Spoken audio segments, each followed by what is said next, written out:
Di sebuah malam hujan deras di Jakarta, Rina berdiri di depan altar masjid, matahari senja yang redup menyinari wajahnya yang pucat. Gaun pengantin putihnya basah oleh air mata yang tak terlihat, sementara tamu undangan bertepuk tangan menyambut pernikahan yang seharusnya menjadi mimpi indah. Tapi saat imam mengucapkan abul, Rina merasakan hatinya hancur berkeping-keping, karena dia tahu, cintanya bukan untuk pria di depannya, melainkan untuk seorang wanita yang kini hilang dari hidupnya. Rina, seorang guru sekolah menengah di ibu kota, selalu hidup dalam bayang-bayang ekspektasi keluarga. Ayahnya, seorang pensiunan pegawai negeri yang taat beragama, dan ibunya, ibu rumah tangga yang gigih mempertahankan tradisi Jawa, telah merencanakan pernikahannya sejak lama.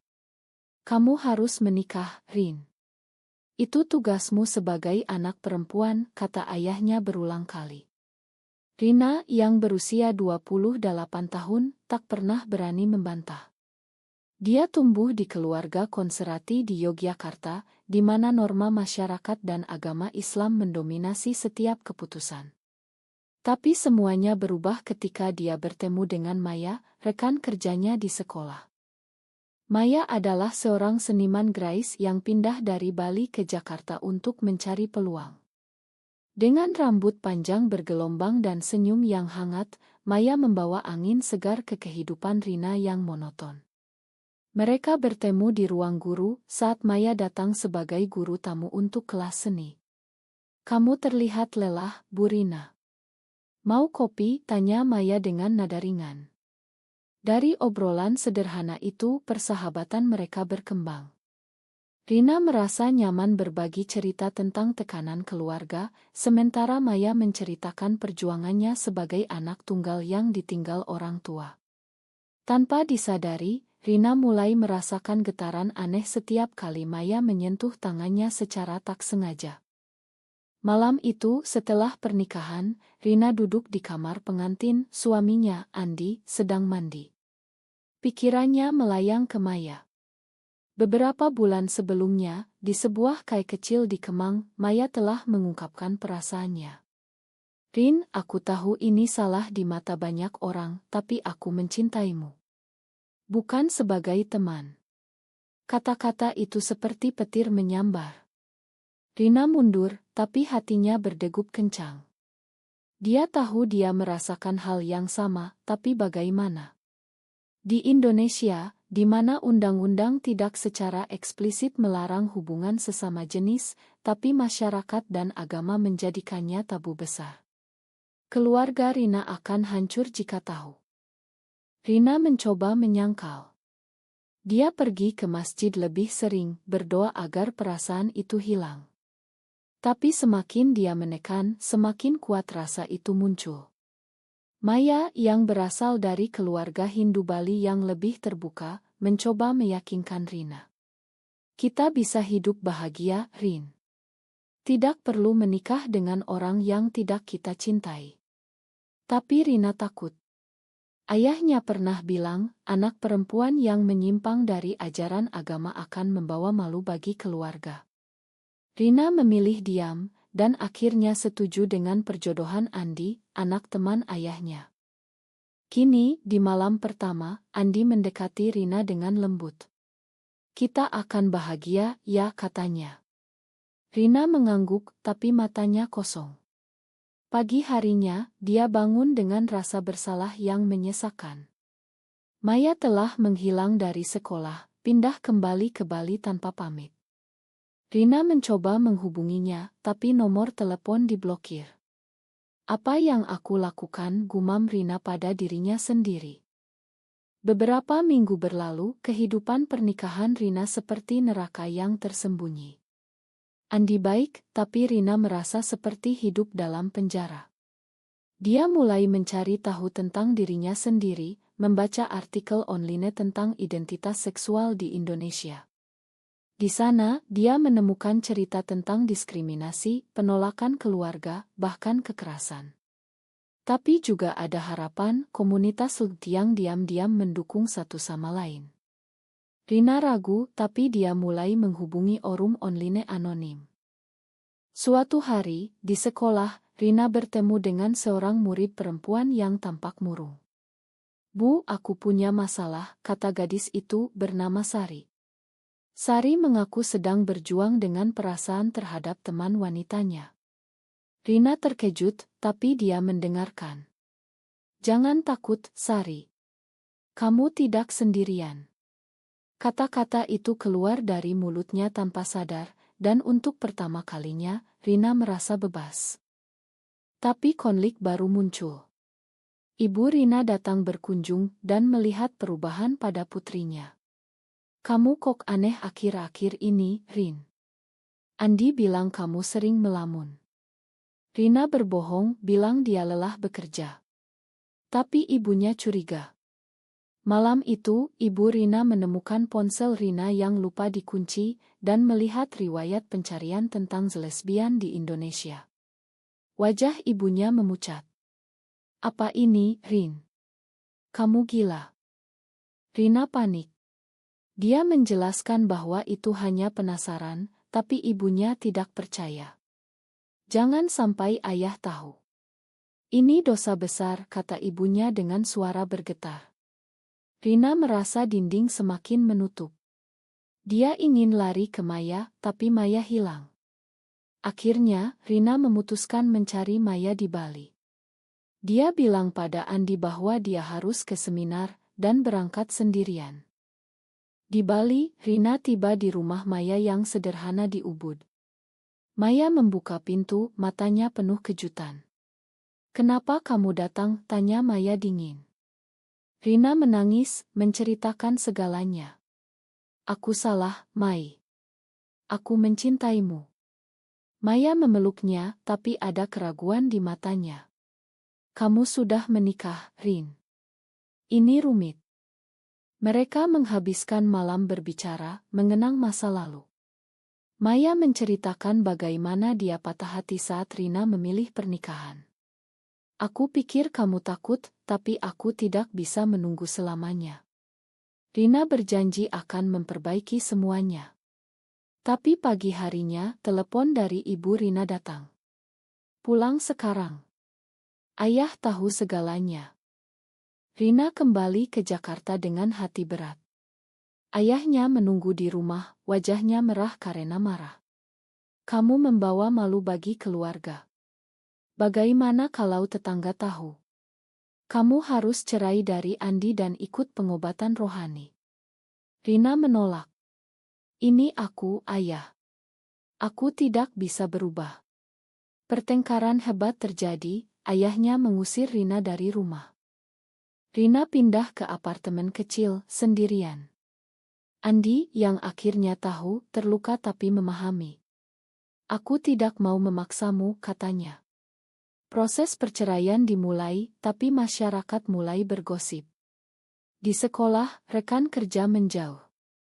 Rina merasa terisolasi, tapi dia menghubungi Maya lagi. "Aku siap, Mai. Mari kita coba." Maya datang ke Jakarta, dan mereka mulai hidup bersama secara diam-diam, tapi tekanan belum berakhir. Keluarga Maya, meski lebih terbuka, khawatir tentang reputasi. "Di Bali, orang masih bicara," kata ibu Maya. Rina dan Maya berjuang, tapi cinta mereka semakin kuat. Hidup bersama Maya di Jakarta membawa campuran kebahagiaan dan ketakutan bagi Rina.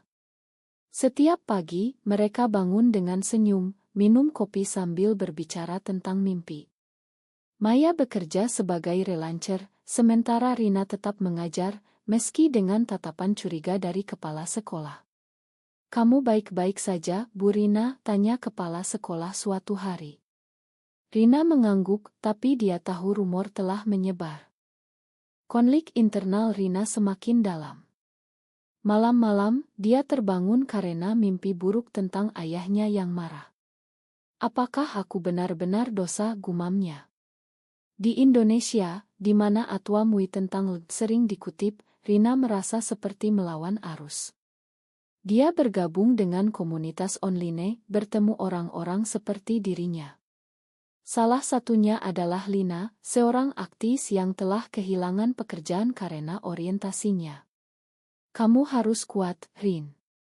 Masyarakat berubah pelan-pelan, kata Lina. Tapi perubahan itu datang dengan harga. Suatu hari, Rina mendapat panggilan dari adiknya, Dita. Kak, ayah sakit. Kamu harus pulang. Rina ragu, tapi dia pergi ke Yogyakarta. Di rumah sakit, ayahnya terbaring lemah. Makan aku, Rin, kata ayahnya pelan. Rina menangis, tapi saat ibunya datang, sikap dingin kembali. Jangan bawa wanita itu ke sini, bisik ibunya. Rina kembali ke Jakarta dengan hati campur aduk.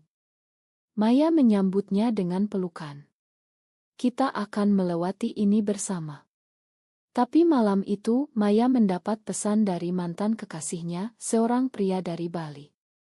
Aku kangen kamu, Mai. Rina melihatnya secara tak sengaja, dan keraguan muncul. Siapa itu? Tanya Rina. Maya menjelaskan itu masa lalu, tapi Rina merasa tidak aman. Konflik memuncak ketika Rina diundang ke acara keluarga. Dia memutuskan pergi sendirian, takut membawa Maya. Di sana sepupunya, yang tahu rahasia, mulai menggosip. Rina sekarang tinggal dengan wanita, katanya. Ibu Rina mendengar, dan marah besar. Kamu harus pilih, Rin, keluarga atau dosa itu. Rina pulang dengan air mata. Maya menunggu, tapi Rina marah. Kenapa kamu tidak bisa mengerti? Keluargaku penting. Maya balas, aku juga penting, Rin. Kamu selalu takut. Pertengkaran pertama mereka terjadi, dan Maya pergi ke hotel untuk malam itu. Pagi harinya, Rina menyesal. Dia mencari Maya, dan mereka berdamai. Tapi benih keraguan telah ditanam. Rina mulai mempertanyakan pilihan hidupnya. Apakah cinta ini layak untuk kehilangan segalanya? Di sekolah, Sari, muridnya, datang lagi. Bu, aku bilang pada orang tua. Mereka marah. Rina sarankan Sari sabar, tapi dalam hati, dia merasa hipokrit. Suatu hari, Maya diundang ke pameran seni di Bali. Aku harus pergi, Rin. Ini kesempatan besar. Rina setuju, tapi khawatir. Selama Maya pergi, Rina bertemu Lina lagi. Lina mengajak Rina ke pertemuan komunitas. Di sana, Rina mendengar cerita tentang pengkhianatan. Teman bisa berubah jadi musuh, kata salah satu anggota. Maya kembali dengan berita buruk. Keluargaku tahu tentang kita. Mereka marah. Ibu Maya menelepon, meminta Maya pulang dan kembali normal. Maya menolak, tapi tekanan membuatnya stres. Rina dan Maya semakin dekat, tapi masyarakat mulai menyerang. Di media sosial, akun anonim memposting tentang guru lesbian di sekolah. Kepala sekolah memanggil Rina. Kami mendapat keluhan. Kamu harus mundur. Rina terkejut. Ini tidak adil. Tapi dia tahu, di Indonesia, diskriminasi seperti ini biasa. Rina kehilangan pekerjaan, dan keuangan mereka terguncang. Maya mencoba mencari pekerjaan tambahan, tapi Rina merasa bersalah. Ini karena aku. Maya peluk dia. Kita bersama. Tapi malam itu, Rina mendengar Maya berbicara di telepon dengan mantannya. Aku bingung, aku butuh saran. Hati Rina hancur. Rina konfrontasi Maya. Kamu selingkuh. Maya menyangkal, tapi mengaku ragu. Ini sulit, Rin. Mungkin kita butuh waktu. Rina marah, merasa dikhianati. Setelah semua yang aku korbankan. Maya pergi, meninggalkan Rina sendirian. Rina jatuh ke dalam depresi. Dia hubungi Dita, adiknya. Kak, aku dukung kamu. Ayah mulai melunak. Tapi Rina ragu. Dia mulai mencari pekerjaan baru, tapi stigma melekat.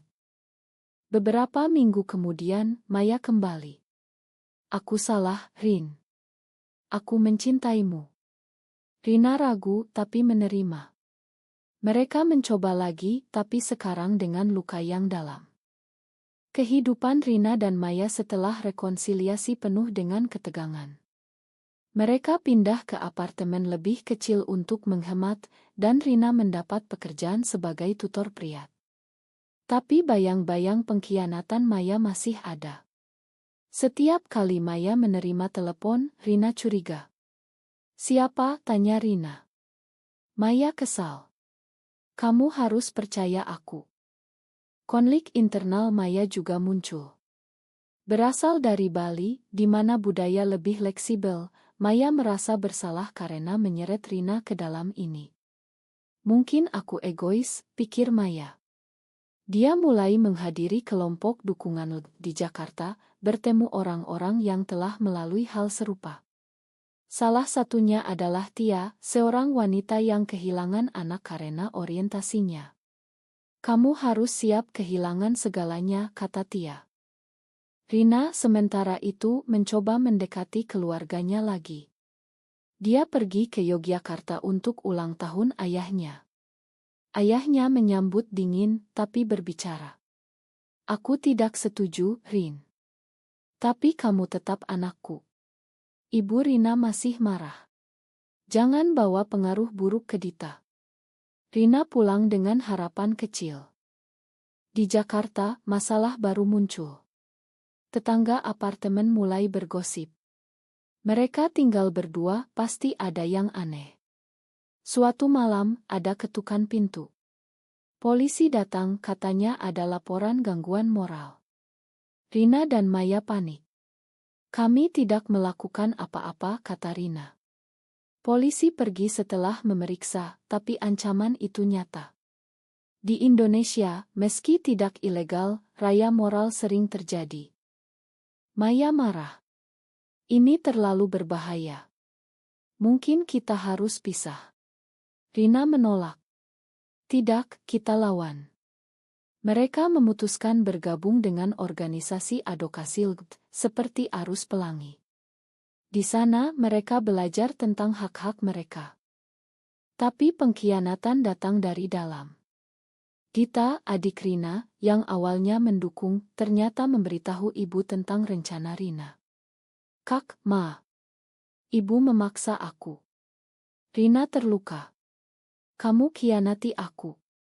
Keluarga Rina datang ke Jakarta, memaksa Rina pulang. "Kamu butuh pengobatan," kata ayah. Pertengkaran hebat terjadi di apartemen.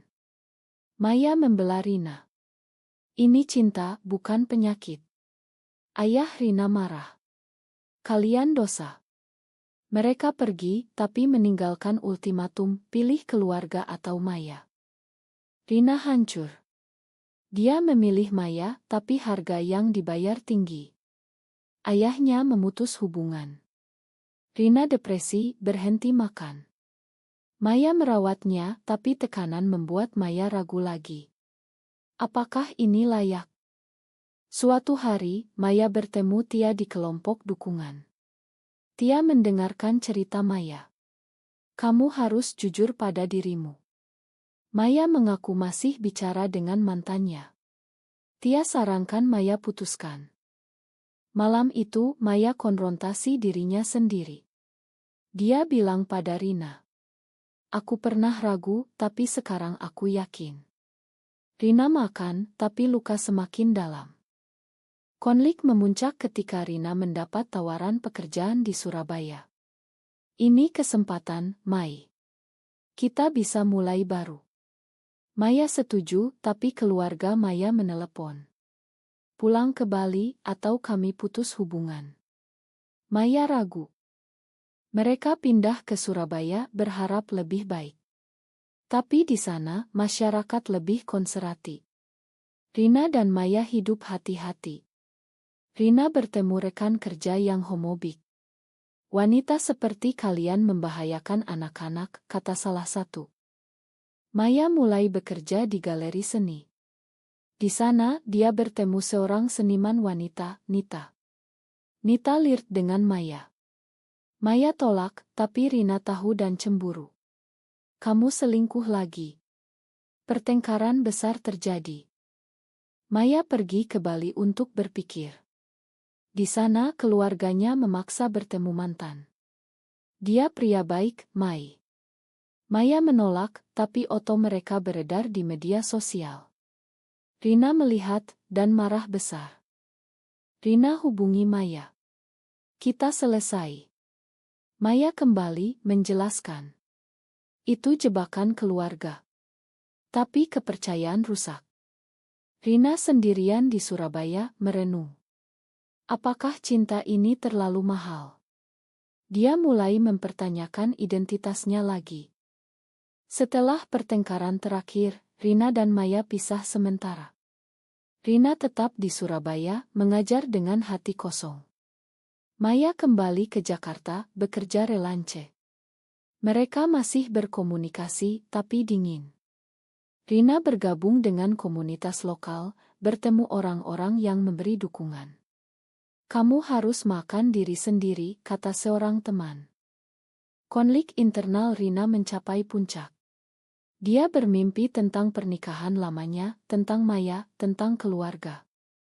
Apa yang benar? Di masjid, dia berdoa, tapi jawaban tak datang.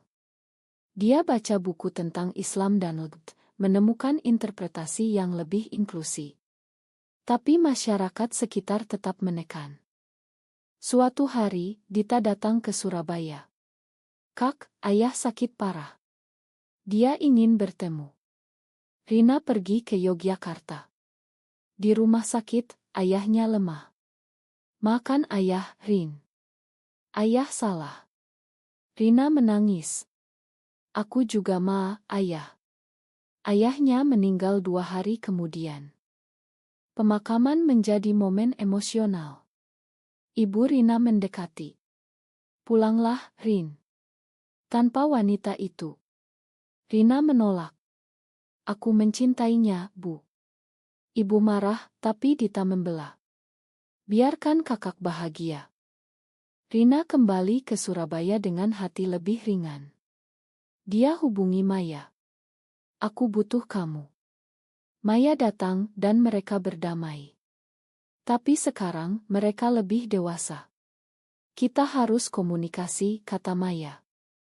Mereka pindah bersama lagi, tapi masalah baru muncul.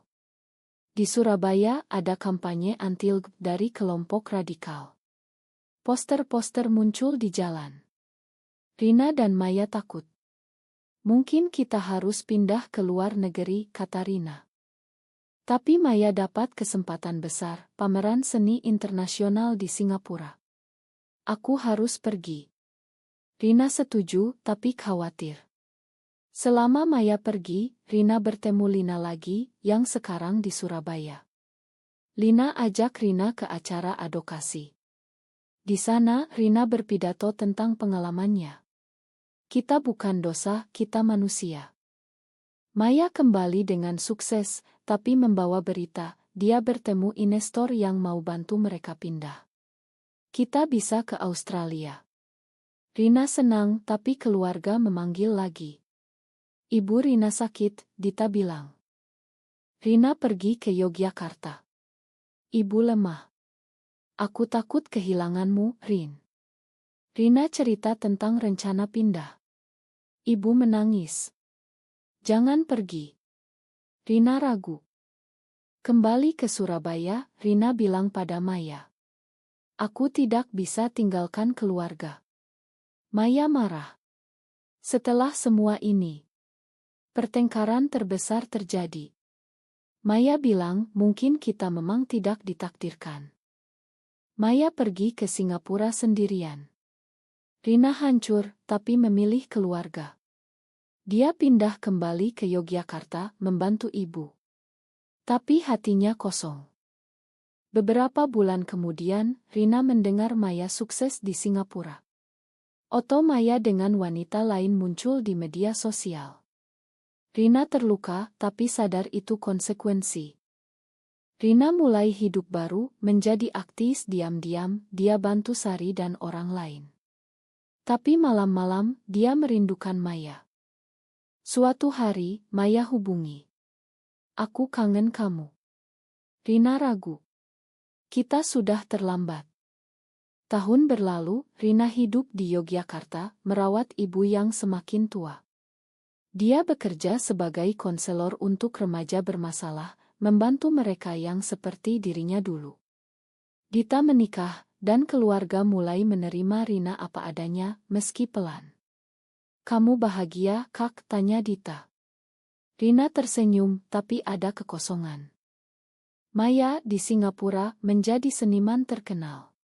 Dia menikah dengan wanita lain, hidup terbuka di sana. Tapi dia sering memikirkan Rina. Suatu hari, pameran Maya di Jakarta. Rina datang diam-diam. Di galeri, mereka bertemu. "Rin," kata Maya. Air mata mengalir. Mereka bicara lama. "Aku salah memilih keluarga," kata Rina. Maya peluk dia. "Tidak ada yang salah. Kita punya jalan masing-masing." Rina kembali ke Yogyakarta dengan hati lebih damai. Dia sadar, cinta mereka adalah bagian dari perjalanan, tapi pilihan membawa konsekuensi. Sekarang, Rina advokasi lebih keras, berbicara tentang pentingnya penerimaan. Tapi pertanyaan tetap, apakah memilih cinta di atas keluarga dan masyarakat selalu benar, atau adakah saat di mana pengorbanan diri demi orang lain adalah pilihan yang lebih mulia?